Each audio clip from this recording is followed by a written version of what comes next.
네, 오늘도 이 말씀으로 우리 공동체에게 은혜해 주실 줄 믿습니다. 우리는 지금 출애굽기 시리즈를 계속 쭉 이어가고 있습니다. 제가 오늘 담당한 그리고 함께 묵상하게 된 본문이 출애굽기 14장인데 사실 우리에게 너무나 익숙한 본문이기 때문에 여기서 우리가 발견할 수 있는 어떤 메시지들이 사실은 많이 이제 다 알고 계시는 그런 이야기들일 겁니다. 그런데 가만히 묵상하다 보니까 지금 나의 실존에게 그리고 우리 공동체에게 하나님께서 이 말씀을 꼭 주신 이유가 있겠다라는 마음으로 함께 이 말씀을 나누고 싶습니다. 모세라는 인물을 통해서 이제 출애굽을 하게 되었습니다. 수많은 사람들이 이제 성경 기록에 보니까 한 60만 명 정도, 성인 남성이 60만 명 정도다라고 하는데요. 그 이후에 여자와 아이들 합치면 100만 명이 넘을 겁니다. 뭐 학자에 따라서 좀 달라지기도 하는데요. 그런데 어마어마한 사람들이 나갔다라고 하는 건 사실이겠죠. 그러니까 우리가 여기 앉아있는 분들이 대략 한 50분이 안 되실 거예요. 그러니까 이거의 몇백 배가 되는 사람들이 함께 무리지어서 애굽을 출애굽하고 있는 겁니다. 그랬을 때 앞쪽에서 이제 오늘 본문은 15절부터 봤는데요. 앞쪽의 내용을 보면 이 사람들이 애굽에서 나올 때까지는 괜찮았는데 어느 순간 가면 갈수록 조금씩 원망의 소리가 나옴을 성경이 앞에서 이야기하거든요. 11절 12절에 보면 이렇게 써 있어요. 그들이 또 모세에게 이르되 애굽에 매장지가 없어서 당신이 우리를 이끌어내어 이 광야에서 죽게 하느냐? 어찌하여 당신이 우리를 애굽에서 이끌어내어 우리에게 이같이 하느냐? 우리가 애굽에서 당신에게 이른 말이 이것이 아니냐? 이르기를 우리를 내버려 두라. 우리가 애굽 사람을 섬길 것이라 하지 아니하더냐라고 불평합니다. 그러니까 지금 모세를 통해서 노예의 신분에서 이제 자유인으로 정말 자유를 찾아서 하나님의 인도하심을 받아서 그 10가지 재앙을 보면서 정말 하나님이 살아계시는 것을 보면서 따라 나왔던 이들인데 이들이 결국에 나와서 거 봐라, 나를 좀 내버려 두라 하지 않았느냐? 내가 저들을 섬기며 사는 게 훨씬 행복하겠다. 너가 나를 이끌어서 지금 여기서 죽게 생겼다라고 이야기하고 있는 겁니다. 그런데요, 이것은 사실 정말 정신을 못 차리는 이야기가 아닐까 싶은 겁니다. 애굽 사람들을 차라리 섬기는 게 낫다라고 표현하는 게 지금 조금 전에 얼마나 처참하게 살았는지를 금세 잊어버린 인간의 우둔함이다라고 하는 걸 성경이 이야기하고 있는 거죠. 그리고 상상해 보세요.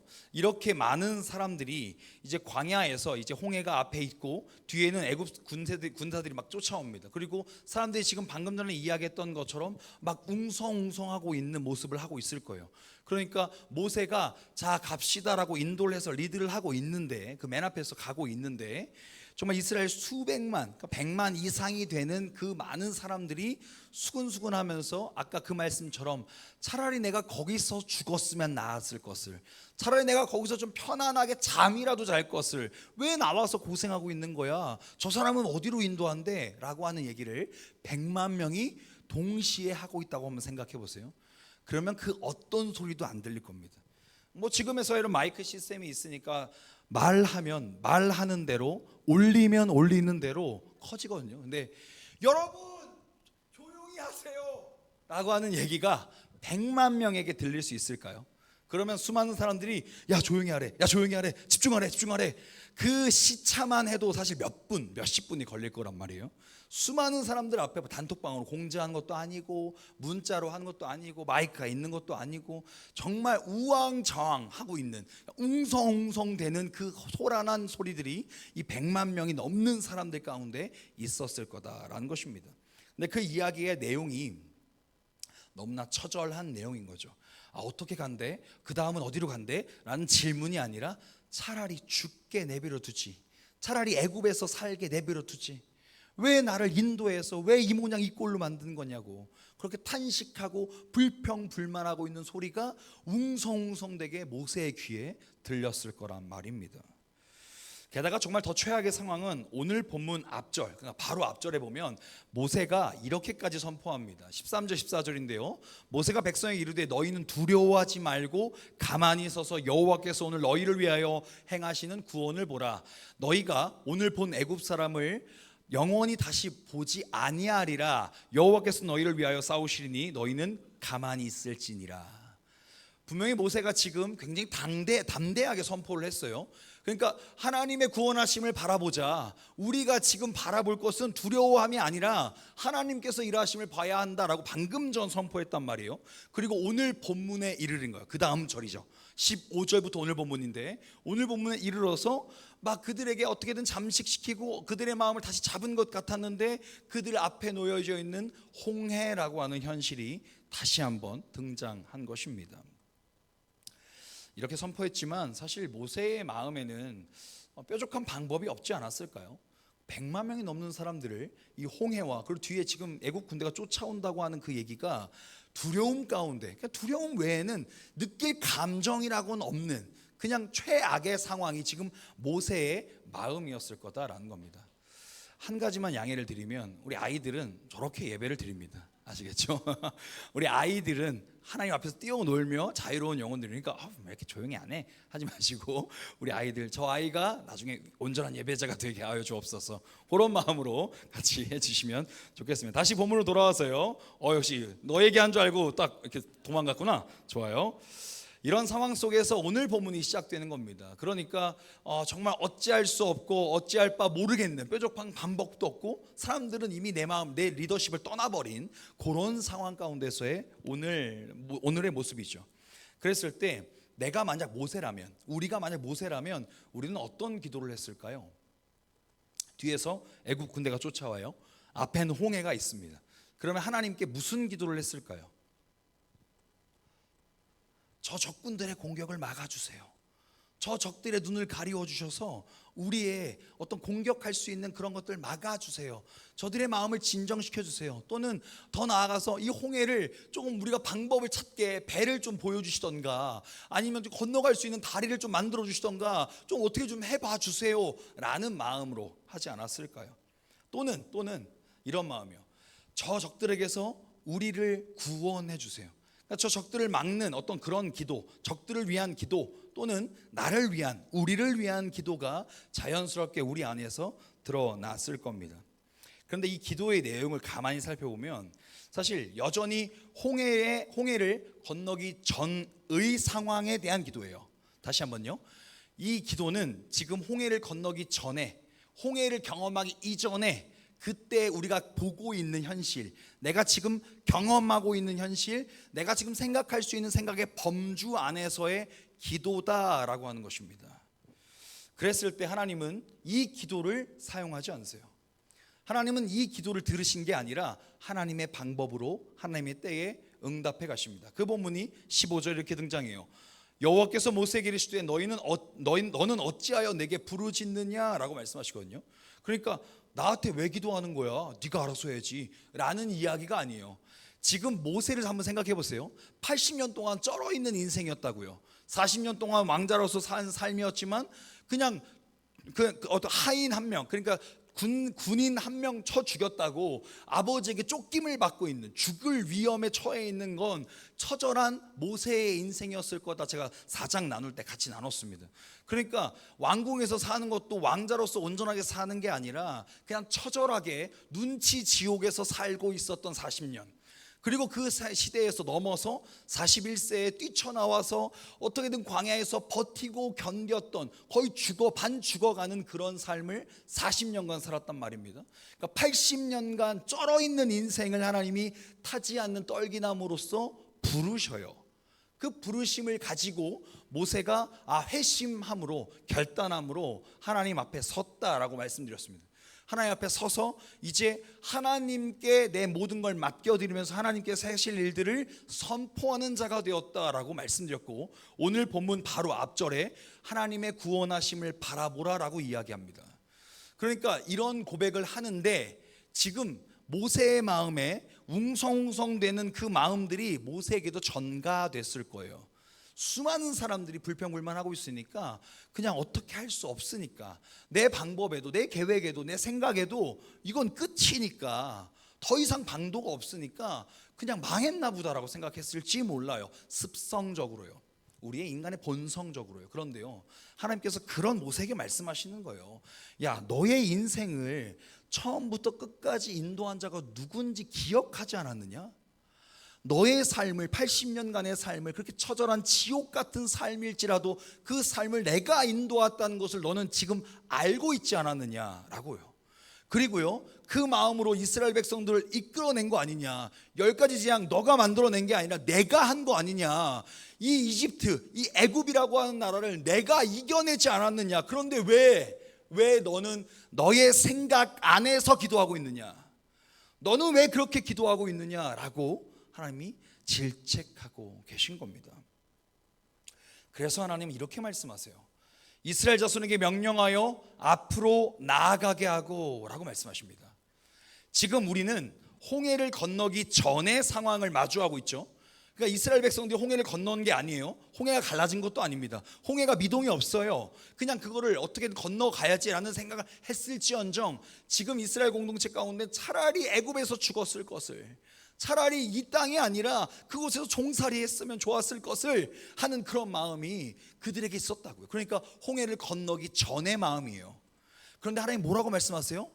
나아가래요. 앞으로 전진하랍니다. 하나님, 앞에는 홍해라고요. 이건 상식적이지 않잖아요. 앞에는 홍해라고요. 난 갈 수가 없어요 라고 고백할 수밖에 없는. 그런데 하나님은 나아가라 라고 말씀하시는 거죠.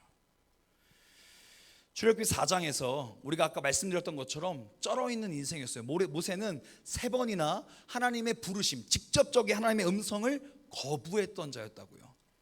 그런데 이 모습이 지금 이스라엘 공동체의 모습과 같아요. 이스라엘 공동체도 하나님의 10가지 재앙을 두 눈으로 봤습니다. 그리고 그걸 실제로 경험하면서 하나님의 살아계심을 직접 몸으로 체험한 사람들이에요.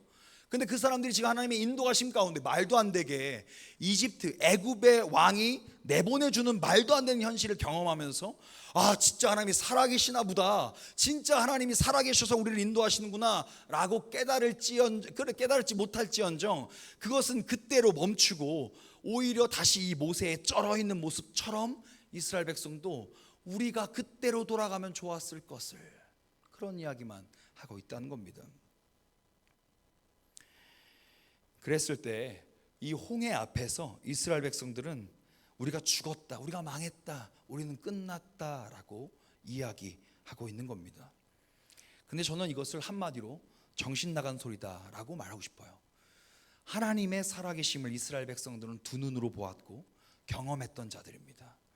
그런데 그만 정말 얼마 되지 않아서 이내 곧 하나님을 잊어버린 자들이 되어 그런 모습이 있는 거죠. 그런데 우리가 본문을 길게 읽은 이유가 있어요. 오늘 본문을 읽으면서 제가 천천히 읽자고 말씀을 좀 드렸습니다. 천천히 읽으면서 그 말씀 가운데 혹시나 발견된 우리의 오늘의 키포인트들이 있을 겁니다.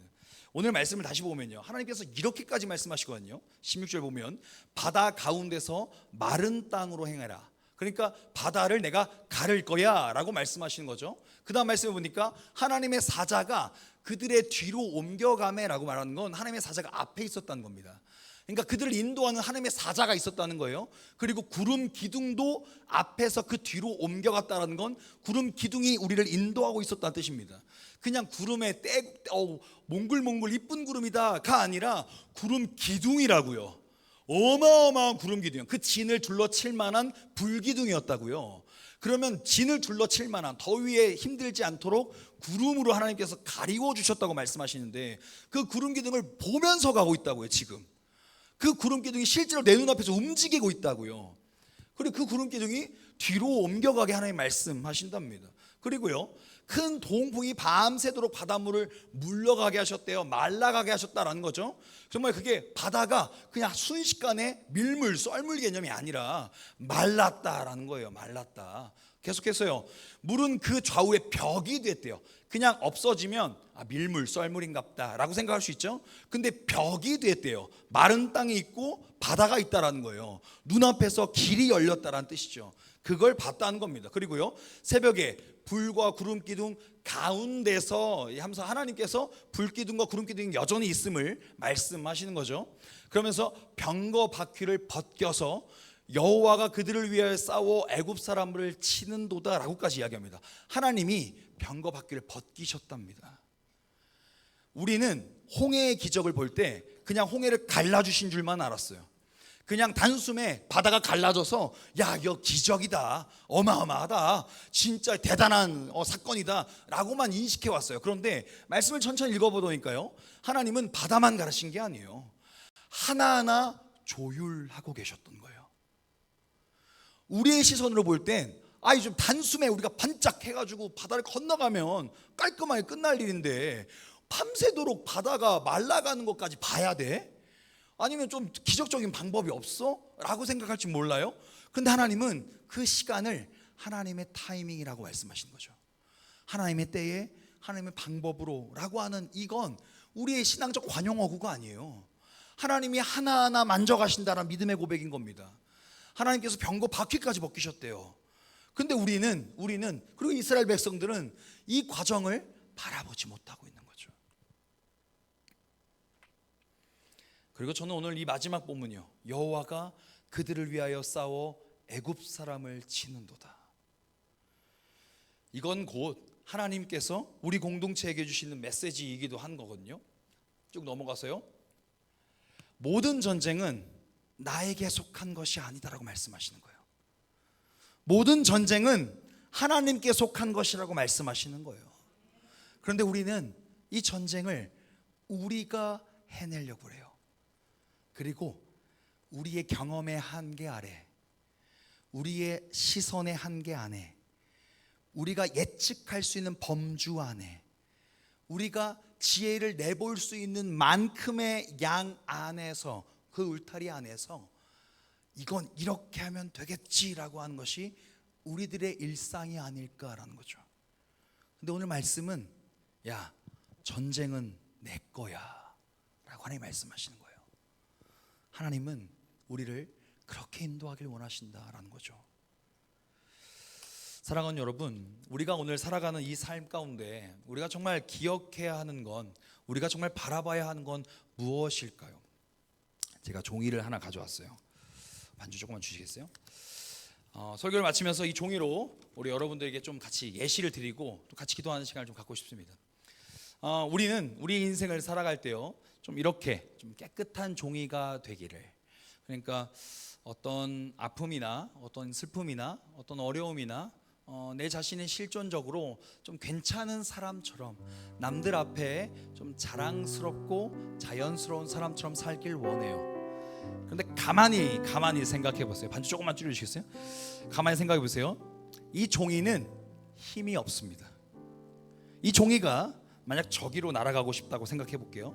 그랬을 때 이 종이로서는 어떤 힘과 능력도 없어요. 그런데 너무나 안타깝게도 우리의 인생은 사실 이렇게 깨끗하지 않아요. 때로는 우리 안에 여러 가지 어려움들로 우리의 마음이 갈기갈기 찢기도 하죠.